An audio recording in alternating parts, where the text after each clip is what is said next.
L'info de la nuit d'abord aux États-Unis, à quelques heures de l'ouverture des élections de mi-mandat, Donald Trump fait monter la sauce. Et oui, l'ex-président qui promet une annonce pour mardi prochain, au moment où Joe Biden, lui, se bat jusqu'à la dernière seconde pour sauver le maximum de voix. Ambiance électrique autour des derniers meetings, alors que l'enjeu se renforce encore un peu plus. Noël Lee.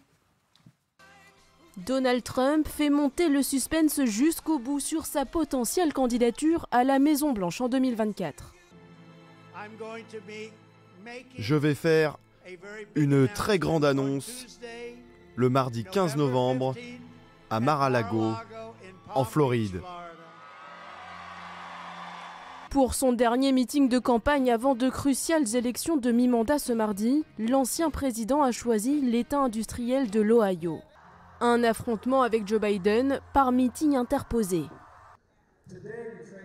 C'est sérieux.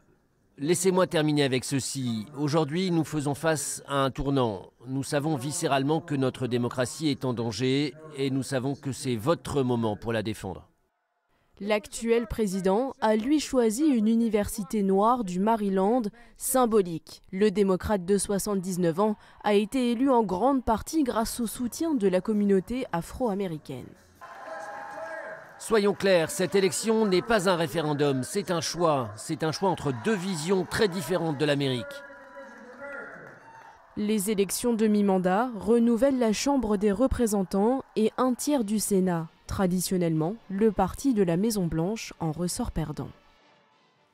Bonjour Margot Haddad, merci d'être avec nous en direct et en duplex depuis Washington, bien sûr. Margot qui suit ces élections pour LCI. Donald Trump manie à la perfection l'art du teasing pour faire basculer le scrutin, Margot ?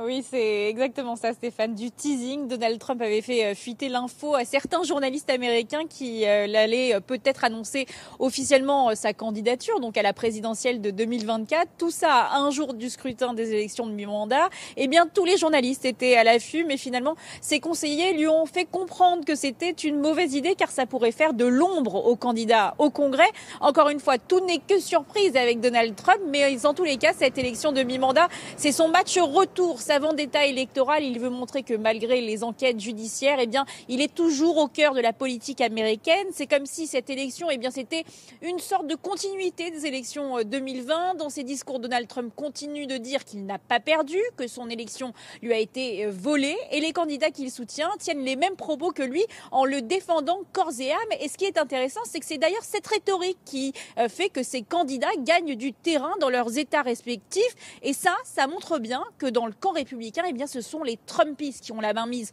sur le parti. Donald Trump a tout fait ces derniers mois pour purger le parti républicain et faire face à ceux qui ont voté sa destitution, tout en mettant en place ses pions, ses partisans, ses candidats pour être au sein même du Parti républicain et lui assurer une certaine base électorale. On vous retrouve tout au long de la matinée. Merci beaucoup Margot et Marine Truchot qui vous accompagnent dans les rues de Washington toute la journée. Donc LCI suit ces opérations de vote, émission spéciale la nuit prochaine, à partir de minuit jusqu'à 2h, de 4 à 5. Et nous prenons le relais à partir de 5h, bien sûr, pour tout savoir sur ces élections. Et une question également, quel impact aura le résultat de ces élections sur le soutien des États-Unis à l'Ukraine? L'inquiétude grandit à Kiev depuis que Kevin McCarthy, le républicain, possible futur patron de la Chambre des représentants, a affirmé qu'il ne ferait pas de chèque en blanc à l'Ukraine en cas de victoire.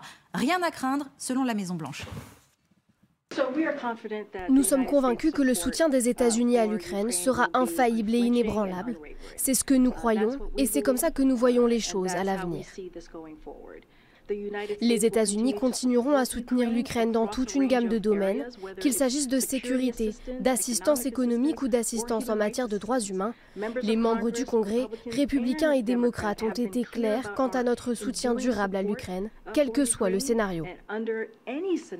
Et dans ce contexte, la Russie va-t-elle tenter d'influencer l'élection, Benjamin, devant le grand écran? Oui, admet le fondateur du groupe Wagner. Vous savez, ce groupe qui est proche de Vladimir Poutine, concrètement. Une ingérence russe, Benjamin, ça veut dire quoi? Il a un savoir-faire, Evgeny Prigojine, puisqu'il est déjà sanctionné par les États-Unis pour des ingérences déjà admises par le passé. Simplement là, non seulement il admet, mais il conjugue ça au présent et au futur. Voilà la citation exacte. Nous nous sommes ingérés, nous le faisons.